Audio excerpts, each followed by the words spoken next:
मेरा नाम है हरिया, मैं काम करता हूँ बहुत बढ़िया, खाता हूँ खाना और रोज गाता हूँ गाना।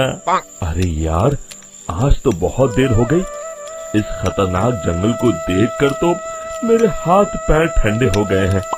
अगर मैं वक्त पर गांव नहीं पहुंचा तो मालिक बहुत नाराज हो जाएंगे। तभी हरिया को एक आवाज सुनाई देती है। सुनिए हरि जी। अरे, ये आवाज किसने दी? तभी हरिया को सामने कुछ दूर एक औरत खड़ी दिखाई देती है।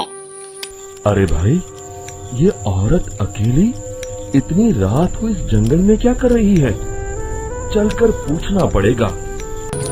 फिर हरिया अपनी बैलगाड़ी उस औरत के सामने लाकर रोक देता है और उससे पूछता है। अरे सुनिए, आप इतनी रात को इस खतरनाक जंगल में अकेली क्या कर रही हैं? तभी वो औरत मीठी आवाज में कहती है। अरे हरु जी, आप आ गए। मैं कब से आपका इंतजार कर रही थी। वैसे तो यहाँ से काफी लोग गुजर चुके हैं, लेकिन मैं खास आपका इंतजार कर रही थी। अच्छा, तुम सच कह रही हो? मुझे तो यकीन नहीं हो रहा है। वो क्या है ना, आज तक किसी ने मुझसे इतने प्यार से बात नहीं की। हाँ हाँ हरु जी, मैं सच कह रही हूँ। अब देर मत करिए और जल्दी से मुझे मेरे घर तक छोड़ दीजिए। हाँ हाँ, कौन सी बड़ी बात है, अभी छोड़ देता हूँ। आप मेरे पीछे बैलगाड़ी में बैठ जाइए और मुझे रास्ता बताते चलिए।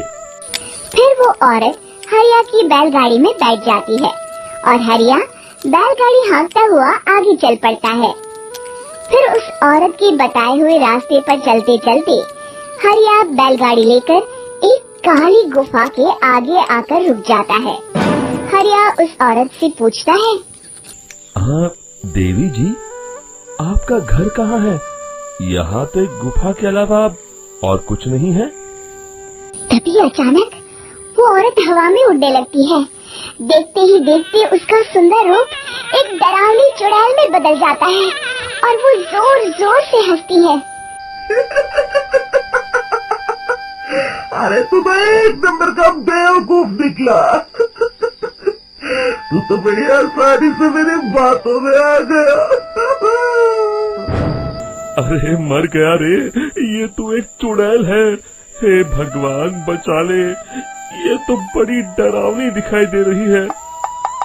और फिर अगले ही पल हरिया की बैलगाड़ी में रखा सारा सामान हवा में उड़ता हुआ उस काली गुफा के अंदर चला जाता है और वो चुड़ैल भी उस गुफा के अंदर जाकर कहीं गायब हो जाती है। हरिया ये नजारा देख बुरी तरह घबरा और परेशान हो जाता है। अरे, ये चुड़ैल तो मेरा सारा सामान लेकर गुफा में गायब हो गई। अब क्या होगा? अगर मैं गांव खाली हाथ गया तो मालिक मेरी अच्छी खबर लेंगे। मेरी इस बात का कोई यकीन भी नहीं करेगा। फिर आखिर वही हुआ। हरिया के मालिक चंपक सेठ को हरिया की किसी भी बात पर रत्ती भर भी यकीन नहीं हुआ। चंपक सेठ को लगा हरिया झूठ बोल रहा है और उसने ही लालच में आकर सारा सामान हड़प कर लिया है। फिर हरिया को बेईमान समझकर चंपक सेठ उसे काम से निकाल देता है। अगले दिन अपनी दुकान में परेशान बैठा चंपक सेठ गुस्से में बड़बड़ाता है। अरे, दुकान में तो सामान बिल्कुल भी नहीं है। अब मुझे ही शहर जाकर सामान लाना होगा। फिर वो अपनी बैलगाड़ी लेकर शहर चला जाता है। शहर से सामान लेकर जब चंपक सेठ वापस गांव लौट रहा होता है, तभी उसे एक आवाज सुनाई देती है। चंपक जी, ओ चंपक जी। अरे, ये तो कोई मेरा नाम लेकर मुझे पुकार रहा है। फिर उस रास्ते में वही औरत खड़ी दिखाई देती है। फिर क्या था, हरिया की तरह चंपक सेठ भी उस औरत के पास अपनी बैलगाड़ी लेकर जाता है और वो भी उसकी चिकनी चुपड़ी बातों के मुंह जाल में फंस जाता है। फिर चुड़ैल उसे भी अपनी गुफा तक ले जाती है और उसका सारा सामान लेकर गुफा में गायब हो जाती है। बेचारा चंपक सेठ लाचार होकर खाली हाथ गांव लौट आता है। फिर ये उस जंगल में रोज की बात हो जाती है। जो कोई भी शहर से कुछ लेकर गांव की तरफ लौटता, वो चुड़ैल उसे बेवकूफ बनाकर उसका सारा सामान लेकर गुफा में गायब हो जाती।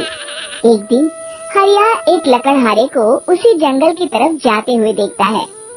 फिर हरिया उसे रोकते हुए कहता है, अरे भाई, क्यों अपनी मौत को दावत दे रहे हो? मेरी बात मानो, आगे जंगल में मत जाओ। वहाँ एक बड़ी भयानक चुड़ैल रहती है।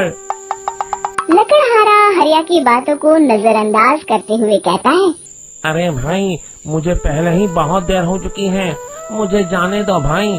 शाम तक लकड़ियाँ काट कर शहर के बाजार में बेचना है।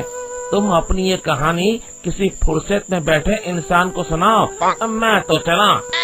इतना कहकर लकड़हारा वहाँ से आगे जंगल की तरफ चला जाता है।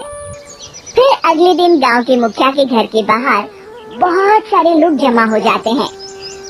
तभी हाथ में कुल्हाड़ी लिए खड़ा लकड़हारा कहता है, अरे मुखिया जी, अब आप ही हमें बचाइए उस जंगल वाली चुड़ैल से। हमारा सारा काम तो शहर से ही होता है। अरे मुखिया जी, उस चुड़ैल की वजह से तो मैं पूरी तरह बर्बाद हो गया हूँ। हम सबको मिलकर उस चुड़ैल का कोई इलाज करना पड़ेगा। तभी भीड़ में खड़ा वीरा कहता है, आप लोग चिंता मत करिए, कल से वो चुड़ैल किसी को नहीं लूट पाएगी। मेरे पास एक बहुत अच्छी तरकीब है। तभी चंपक सेठ उसका मजाक उड़ाते हुए कहता है, अरे तेरा नाम वीरा है तो क्या हुआ? तूने अभी उस चुड़ैल को देखा नहीं है? जाकर अपना काम कर, बड़ा आया। तब मुखिया जी कहते हैं, नहीं चंपक सेठ, मुझे लगता है हमें इस लड़के को एक मौका देना चाहिए। फिर सभी गांव वाले मुखिया जी की बातों से सहमत हो जाते हैं और वीरा शाम को एक बैलगाड़ी में कुछ सामान लाद कर उस जंगल की ओर चल देता है। वीरा, ओ वीरा, कहाँ जा रहा है? तभी वीरा मुड़ के देखता है, वही चुड़ैल एक औरत के रूप में खड़ी है। अरे बहन जी, मैं आपको ही ढूंढ रहा था। देखिए, मैं आपके लिए क्या लाया हूँ। अरे वाह, तो खुद मेरे लिए इतना सामान लाया है। तू ही अकेला गांव में समझदार है। जरा देखो, मैं भी खोल के, बड़े भूख लगी है।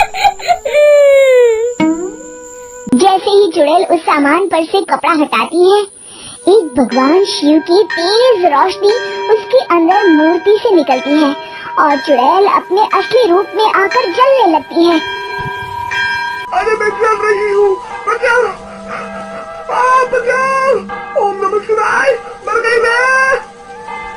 देखते ही देखते वो चुड़ैल राख के साथ उड़ जाती है और सभी गांव वाले भी वहां जाते हैं। शिक्षा बुराई पे सदा अच्छाई की ही जीत होती है।